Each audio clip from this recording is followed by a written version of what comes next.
សួស្តីបងប្អូនទាំងអស់គ្នាថ្ងៃនេះខ្ញុំបង្ហាញពីរបៀបធ្វើជ្រក់គ្រឿងឆ្នាំបងប្អូនតោះគ្រឿងផ្សំយើងមានដូចជាខ្ទឹមក្រហមម្ទេសអំបិលទុំខ្ទឹមពងទាជីនឹងវងនិងត្រីអាំងត្រីងៀតចឹងណាបងប្អូនដំបូងយើងដំត្រីឲ្យទុកហើយយើងបេះឆ្អឹងចេញហើយយើងបេះទូចត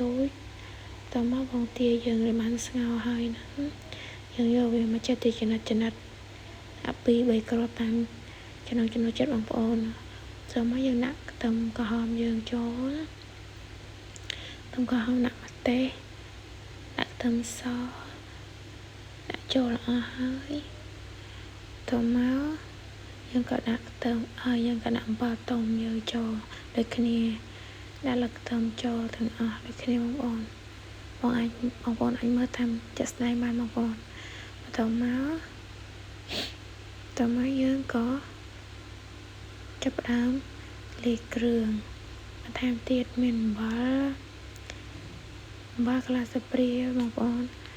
អំបិលកន្លះស្លាបព្រាវាចេញកន្លះស្លាបព្រាមក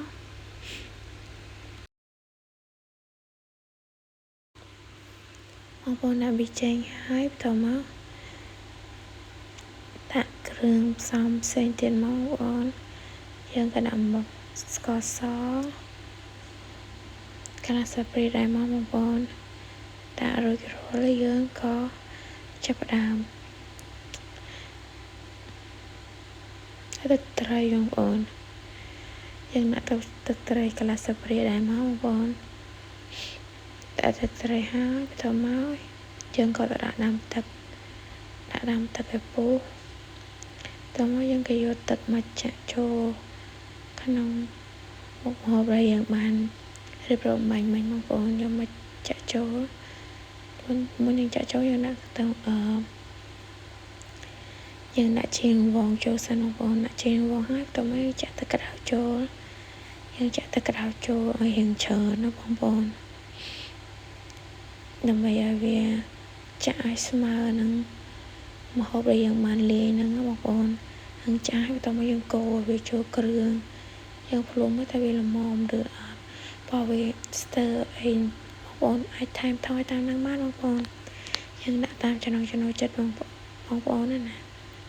តែមកខ្ញុំចូលចិត្តល្មមប៉ុណ្ណឹងឯងបងប្អូននេះជាមុខម្ហូបស្លឹកក្រូចឆ្នាំបងប្អូនអាចធ្វើតាមបានអរគុណបងប្អូនបាយ